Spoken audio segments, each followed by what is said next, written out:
Bem-vindos, aventureiros, ao canal Livros que Li, Emoções que Vivi. Eu sou André Oliveira e hoje venho trazer uma história para vocês, no qual vamos saber como que um poeta pode viver sem memória. Bora lá conferir?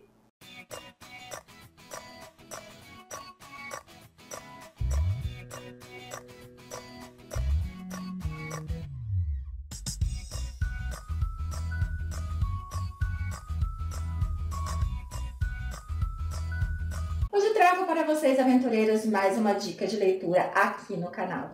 Trago para vocês, então, essa história que é o Eduardo, o Poeta Sem Memória, do autor Fábio Magalhães. Para quem se recorda, o Fábio Magalhães é o autor da resenha que eu já trouxe aqui. Porque os adultos choram, porque os adultos amam, que os dois eu chorei, e esse aqui, gente do céu, foi difícil também conter as lágrimas. Porque tem um momento da história que, olha, dá aquele nó na sua garganta, você começa a respirar fundo, mas é inevitável, porque você fica, não acredito que o autor fez isso, porque, putz grille, em Fábio Magalhães, você adora nos fazer sofrer.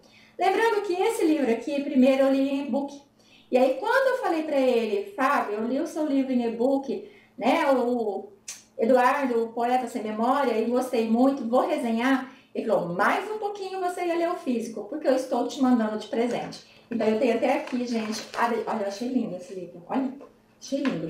Então, aqui tem a dedicatória do Fábio para a minha pessoa. Porque, gente, eu não sou só uma leitora, né? Eu também faço amizade com os autores, porque eu não sou boba, né? Tem coisa melhor do que ser amiga ali de um autor? Não, gente, não tem. E só, vou deixar na descrição também, o Instagram dele, porque ele tem desses livros, ele pode estar te vendendo diretamente com ele, e eu acredito que vale muito a pena você estar comprando, porque nós precisamos ler ele para que o segundo saia, porque tem muita coisa aqui que vai ficar com interrogação e somente no segundo será esclarecido. Então vamos comprar os livros, vamos ler, compre para você, dê de presente, mas o importante é que você compre para que a gente leia e comece a questioná-lo sobre o próximo livro e as coisas que a gente quer saber que não teve resposta nesse aqui, beleza? Mas vamos à história então. Essa história é dividida em 3 passagens de tempo. Então tem o primeiro momento, no qual o João Gabriel ele tem 8 anos e tem ali a sua infância. Depois, quando ele se torna ali um adolescente jovem, e depois quando ele já está na sua fase adulta. Na sua fase de criança, aos seus 8 anos, então ele passa muitas temporadas na fazenda do avô, na fazenda Pôr do Sol, que ali é onde tem a plantação de café, que o seu avô Rodolfo cuida. Mas o seu pai, juntamente com a mulher, né, a Maria Custódia, que é uma peste, e o pequeno João Gabriel, eles acabam morando em São Paulo, aonde ali ele tem uma empresa para poder vender o café que é ali produzido na fazenda e outras coisas. Esse período que ele passa na fazenda, gente, é um período muito maravilhoso, é um período onde ele tem liberdade, onde ele tem ali os amigos dele, que é filho de empregado, por isso a sua mãe, Maria Custódia, não aceita muito bem, e todo momento que ela pode, ela dá as suas, né, ela solta a sua raiva em relação a isso. Já o seu pai, Luiz Fernando, ele não vê problema nenhum, como o avô também não vê. Então, nessa fase dele criança, eu me vi, porque eu cresci indo para férias de final de ano do colégio, indo para o sítio dos meus avós. E lá eu tinha meus primos, lá eu brincava, lá tinha história com porco, lá tinha história de saci, lá tinha história de subir nos pés de fruta para poder comer, né, pegar direto e comer. Lá tinha correria, se corria de galinha, corria de pato. Lá tinha tudo isso que ele traz aqui, nessa fazenda do interior. Então, eu me vi. Então, nossa, a gente foi assim muito nostálgico. Eu fiquei relembrando o meu tempo de criança. Então, assim, esse começo foi maravilhoso para mim, poder relembrar o que eu passei há muitos anos atrás. Aqui ele acaba aprendendo muito com o seu avô. Ele aprende a ser humilde, ele aprende que a gente tem que ajudar os outros. Existe ali várias histórias no qual você vai aprendendo muitas lições.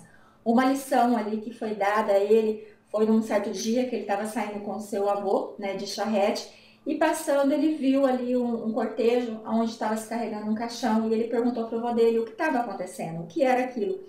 E o avô disse, né, o que eles estavam carregando ali, e ele disse, estão carregando sonhos. Ele não entende e toca-se a vida, e lá na frente ele vai entender o que isso significava. Mas ele passa várias aventuras com seus 4 amigos que vivem ali na fazenda. Cada um tem a sua história, por isso que a gente precisa do segundo livro, que a gente quer continuidade da história de alguns desses amigos. E eles se divertem muito, tem a sua mãe que fica barrando o tempo todo, mas tem o pai e o avô que ajuda ali a controlar para que eles sejam felizes e que eles vivem livre, porque nessa fazenda a criança não trabalha, não vai para a roça cedo, só vai quando tem uma certa idade, então eles têm que brincar, eles têm que estudar, é isso que prega o Sr. Rodolfo. Quando chega um certo momento, o avô dele acaba falecendo, infelizmente, né, porque o avô era alguém que ele amava muito. E ali ele aprende o que o avô quis dizer. O que estavam carregando naquele caixão eram sonhos. E agora ele entendia, porque ali ele sabia que não era só o corpo do seu avô, mas também ali estava os sonhos do seu avô que não foi realizado. E eu comecei a pensar sobre isso, que eu nunca havia pensado dessa forma. Realmente, quando a gente se vai, né, quando a gente morre, os nossos sonhos que não conseguimos realizar vão junto conosco e provavelmente não serão mais realizados, a não ser que seja algo que alguém consiga realizar. Nesse momento que ele acaba perdendo o seu avô, ele acaba encontrando ali um caderno no qual o seu avô tinha colocado ali algumas palavras para sua avó, dizendo o quanto a amava, e era em forma de poema, e ali ele já tinha o gosto para isso, e a partir desse momento ele começou a escrever mais e mais e mais, porque ele ama isso, tudo para ele, qualquer palavra, ele consegue criar versos, ele consegue criar um poema lindo, maravilhoso. Depois que passa essa fase da adolescência, a vida segue, o pai dele começa a cuidar também da fazenda e automaticamente o pai dele começa a ficar menos presente com ele, ele vai se formando um homem, mas mesmo assim um homem de caráter, mesmo tendo a sua mãe que preza o dinheiro, que preza a postura social, ele se torna um menino de caráter, ele se torna um menino que estudou, que quer trabalhar, que quer fazer uma diferença no mundo. E é nesse momento que ele acaba conhecendo ali a Helena, uma menina que tem uma história muito triste, uma história muito complicada, que até um certo tempo de sua vida, ela teve ali uma vida confortável, não era rica, mas teve uma vida confortável. Mas por erro do pai e por erro do irmão, ela e a mãe acabaram sem nada e acabaram morando em uma favela, no qual ela ajuda a mãe trabalhando de diarista. Claro, óbvio que a dona Maria Custódia não gostou da ideia e ela fez de tudo para separar esses dois. Todas as vezes que ela tinha a oportunidade, ela fazia o quê? Ela humilhava a menina, ela deixava claro que não aceitava a menina. E ela fez a mesma coisa com a mãe. E por mais que o pai falasse para ela deixar de ser egoísta, parar de fazer isso, ela continuava infernizando a pobre da menina e sua mãe. Então, o foco dele é sim conquistar essa menina, é casar com essa menina, é ser feliz com essa menina. Ele leva ela para conhecer a fazenda, ele leva ela para conhecer os seus amigos, que ele considera amigos até hoje, ele tem eles como amigos. É muito bacana isso, né, de saber que as amizades sim podem continuar. E depois de um acidente trágico, ele acaba tendo que puxar a rédea e cuidar de tudo sozinho. Ele acaba casando, sim, com a Helena, mas a família da sua mãe vê ali a oportunidade de tirar tudo dele, porque eles tão egoísta e tão materialista como era a mãe dele, né? Então o tio entra na justiça para conseguir, pelo menos, tomar conta de tudo, mas ele começa a lutar ali desde então para dizer que não, que tudo que o pai, o avô conquistou não será dado de bandeja para esses abutres, e ali ele começa a sua nova vida, onde ele tem a sua esposa que ele ama, o carinho dele com ela é muito lindo, os poemas que ele faz para ela, lembrando que ela é apaixonada por poema, e isso foi o que fez com que fosse praticamente um amor ali à primeira vista. Ela se torna assim uma mulher muito importante na vida dele. Quando chega uma certa fase da vida, que daí ele já está um pouco mais de idade, que ele já tem os seus filhos, ele já está numa pegada de trabalho que está lembrando muito a mãe dele. Então, tudo que ele faz, ele pensa que é pro bem da família. Então, ele começa a trabalhar arduamente, ele começa a deixar os filhos de lado. Isso acaba causando desconforto ali na família. Acaba acontecendo que o filho acaba rompendo ali aquela pouca amizade que ainda resta entre pai e filho. E ali ele começa a perceber a burrada que ele está fazendo na vida dele. Mas aí é tarde demais, porque no determinado momento ele começa a ter essa doença que ninguém sabe, esses sintomas que não conseguiram descobrir ainda o motivo, por mais que faça assim exames, no qual, após dormir, no outro dia ele não se recorda do que ocorreu na noite anterior. Aí começa a ficar tenso, gente. Que até aí você teve um momento de raiva. Pelo menos tive um momento de raiva com aquela mãe, tive um momento de raiva com algumas situações. Mas a partir desse momento você começa a cortar o coração. Porque a maneira que a família, a mulher dele, os filhos dele fazem para poder lidar com aquela situação é muito bonita. Tem coisas que eu não concordo, que eu acredito que eu não faria daquela forma. Mas eles decidem que será feito daquela forma e é isso que tem que ser. E aí o filho que é obrigado a arcar com toda a consequência, né, a arcar com todo o trabalho, acaba meio que ficando igual o pai. Acaba meio que focando no trabalho e esquecendo da vida. Mas mesmo assim ele está do lado do pai dele, ajudando em tudo que pode. E gente, é lindo. Porque por mais que ele não saiba quem é quem, por mais que ele não se recorda do que aconteceu na noite anterior, toda vez que ele vê a esposa, o coração dele acelera. Ele sente a necessidade de fazer aquela mulher feliz. Ele sente que aquela mulher é importante na vida dele. Sabe, você vê como o amor verdadeiro, ele consegue superar barreiras, porque mesmo não sabendo quem é ela, ele se encanta por ela todos os dias. Em um determinado momento ele começa a fazer o que ele já não fazia há muito tempo, que é escrever os seus poemas, os seus versos, as suas poesias, porque o trabalho consumia e ele não fazia mais isso. Ai, mas tem um acontecimento que corta o seu coração, um acontecimento que você fala, puta que pariu, por que foi acontecer isso, Fábio? Vontade de te matar, Fábio. Porque já tá sofrendo essa família, gente, já tem esse drama. Por que ele teve que criar mais um drama ainda?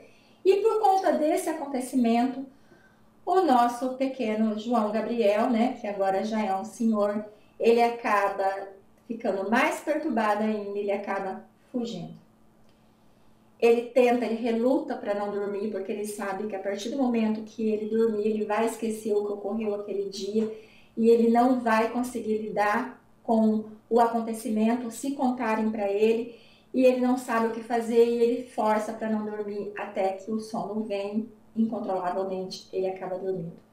Quando ele acorda, ele está num lugar desconhecido, está sem dinheiro, ele não sabe quem é e ele fica andando para um lado para o outro. Ele praticamente, posso dizer, que ele se torna um mendigo. E aí o teu coração queima, porque, gente do céu, a família está desesperada atrás dele. A família está caçando ele igual louco, mas não consegue encontrá-lo. E ele começa as suas aventuras como um indigente, porque afinal de contas ele não sabe quem ele é. E nisso ele encontra dois rapazes, que graças a Deus, né, o autor foi feliz em colocar eles como amigo e não como inimigo. E ele começa uma nova história com esses rapazes. Por que ele é Eduardo, o poeta sem memória? Porque num certo momento que eles vão para um albergue, ele tem que dar o nome dele e ele não sabe. Aí os meninos acabam chamando ele de Eduardo. E assim fica. Quando o cara pergunta, esse é mesmo o seu nome? Ele, sim. Então ele acaba pegando esse nome de Eduardo para ele. E ele continua a sua aventura com esses dois amigos, que foram amigos dele agora, né? É o amigo que ele tem. E mais um cachorro. E aí você fica na expectativa do segundo livro para saber o que vai acontecer. O que vai acontecer com essa família. Eles vão continuar procurando por esse pai? Eles vão continuar com esse trabalho árduo de trabalhar e esquecer da vida? Esse poeta, ele vai se recordar de alguma coisa? Ele vai conseguir encontrar alguém que lembre dele? Ele vai conseguir encontrar alguém do passado a quem ele ajudou e de repente possa ajudá-lo nesse momento? O que vai ser desses dois amigos que o acolheram nesse momento? Que, gente, eles poderiam fazer mal a ele, mas não, eles o acolheram, eles estão ali junto dele, protegendo ele, ensinando ele o que é viver nas ruas. Então eu estou na expectativa do segundo livro, que tem muita coisa ali que eu quero saber, como por exemplo, um dos amigos que saiu pelo mundo quando eram adolescentes ali, próximos de serem na fase jovem, e simplesmente ele saiu e a gente não soube mais dele. Ele voltou para o casamento do amigo, mas depois foi embora novamente sem dizer nada para ninguém. O que aconteceu com esse amigo? O que aconteceu com seus outros amigos?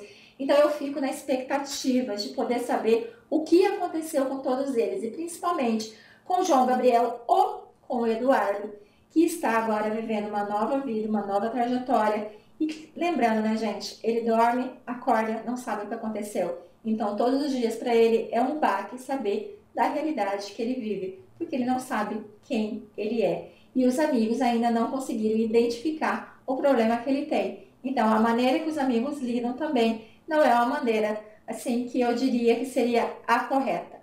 Então, eu fico na expectativa do segundo livro. Então, vou deixar aqui na descrição para vocês o Instagram do Fábio Magalhães, para que vocês entrem em contato com ele, para que vocês comprem para vocês ou deem de presente, mas que vocês comprem e leiam, para que a gente faça uma campanha, gente, para a gente faça um hashtag queremos o segundo livro, queremos a continuação da história. João Gabriel ou Eduardo, o poeta sem memória. Muito obrigada pela companhia, fiquem com Deus e até a próxima.